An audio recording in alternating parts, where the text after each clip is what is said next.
This case should have been simple. The evidence appeared straightforward. The timeline, well documented. The witnesses, confident in their recollections.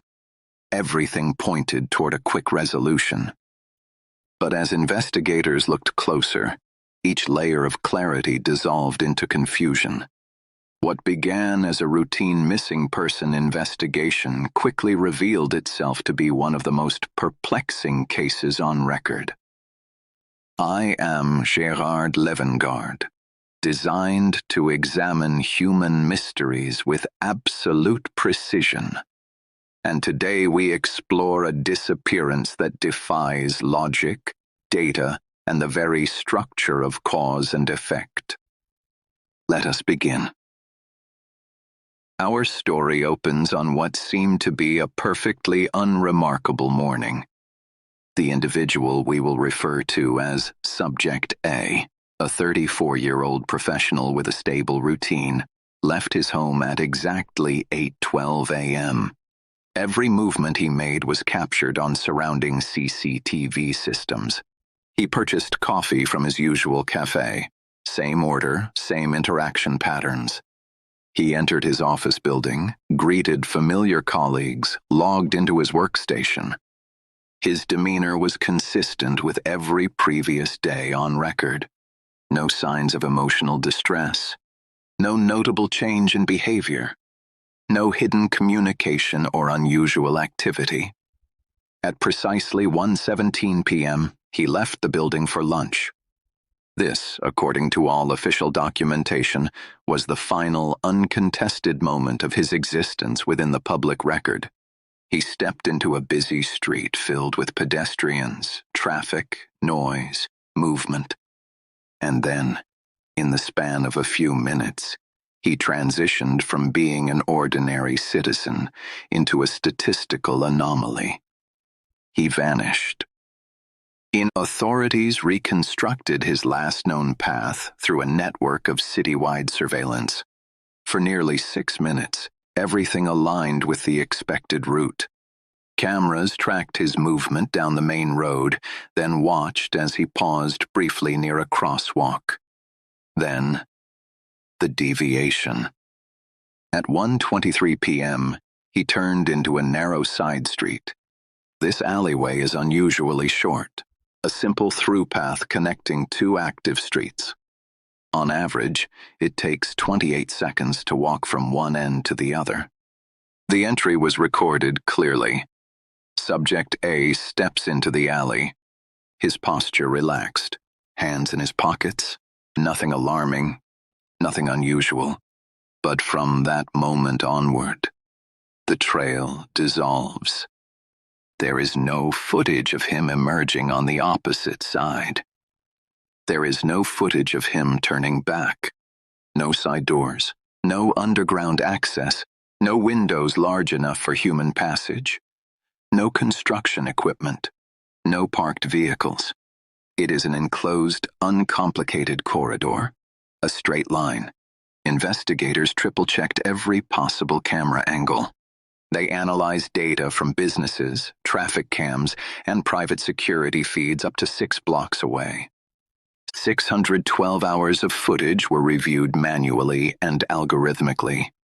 Not a single frame revealed his exit.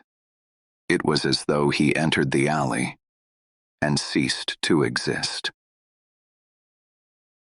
2 hours after this moment, an unexpected development occurred. At 3:11 p.m., Subject A's mobile phone connected to a distant cell tower, approximately 18 miles from the location of his disappearance. This region is largely rural. No homes, no businesses, no easily accessible roads. Just open land, sparse trees, and abandoned fields. The phone emitted a single brief signal. 3 minutes later, at 3:14 p.m., the device powered down permanently. There were no subsequent pings, no GPS activity, no outgoing or incoming calls, no financial transactions, no digital footprint of any kind. Search teams were dispatched to the coordinates. Drones scanned the area. Thermal imaging was deployed. Volunteers combed the ground on foot. The result? No phone, no clothing, no evidence of struggle. Not even a footprint. The field showed no signs that Subject A had ever been present. It was as if the phone had appeared, broadcast a final signal, and then vanished just as inexplicably as its owner. Meanwhile, witness testimonies complicated the situation even more. The first witness described seeing a man similar to Subject A entering a silver sedan on the same day. The vehicle was identified. The driver was located and interviewed. He had a verified alibi, supported by timestamps, receipts, and digital records. Police determined he had no involvement. Yet the witness remained adamant. A second witness reported seeing Subject A near a bus stop at approximately 4 p.m. But according to mobile tower data, the phone, presumably with him, had already been powered down miles away by that time. Another contradiction emerged when a third individual claimed they saw someone matching his description walking quickly through a shopping district shortly after 1:30 p.m. But the alley footage clearly shows him entering and never exiting.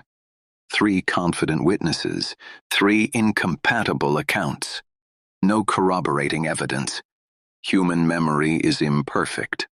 But the statistical clustering of conflicting sightings introduced yet another layer of confusion. Investigators developed numerous theories, each attempting to reconcile the impossible with the available data. The first theory: voluntary disappearance. The idea that Subject A intentionally vanished to start a new life. However, there were no indicators of planning. No large withdrawals, no packed bags, no unusual purchases, and no known personal crises. His behavior on the morning of the disappearance exhibited none of the typical precursors of a planned exit. The second theory: abduction. Plausible in many cases, yet here, no signs supported it. There was no point of contact, no witnesses to a struggle, and no vehicles recorded entering or exiting the alley at strategic times. The third theory: rapid extraction via a vehicle. Perhaps a car pulled into the alley, picked him up, and left undetected. But this scenario requires bypassing more than a dozen camera angles across multiple streets. The probability is mathematically extremely low.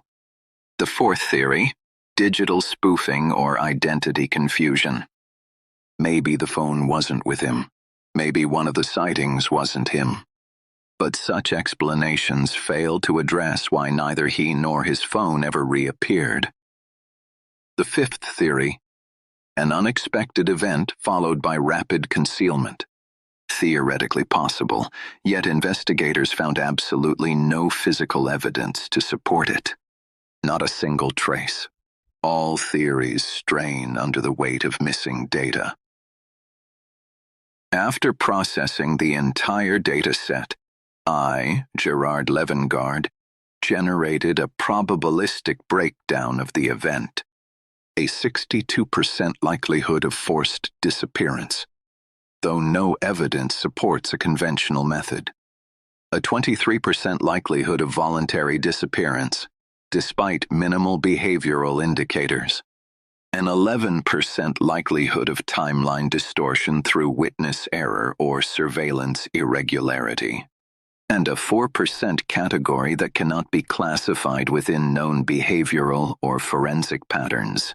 This final category represents scenarios outside standard investigative frameworks, not supernatural or extraordinary explanations, but rather gaps produced by unknown variables, unrecorded data, or rare systemic failures. Even with extensive computational modeling, the case remains unresolved. Subject A walked into an alley that has been traversed by thousands of individuals without incident. Yet only he failed to emerge. His phone transmitted a final signal from a location with no trace of his presence. Multiple eyewitness accounts contradicted each other and the digital timeline. The disappearance stands as a cluster of anomalies with no central point of explanation. Even now, years later, investigators cannot say what happened. And statistically, the longer a case persists without discovery, the less likely a resolution becomes. But anomalies are never truly meaningless. They indicate where data is missing, where patterns have failed, and where human understanding has not yet caught up with reality. If you would like me to analyze another unsolved mystery, you may submit a case below. I am Gerard Levengaard, and I examine what others cannot. Until the next investigation, remain observant, remain inquisitive, and above all, stay curious.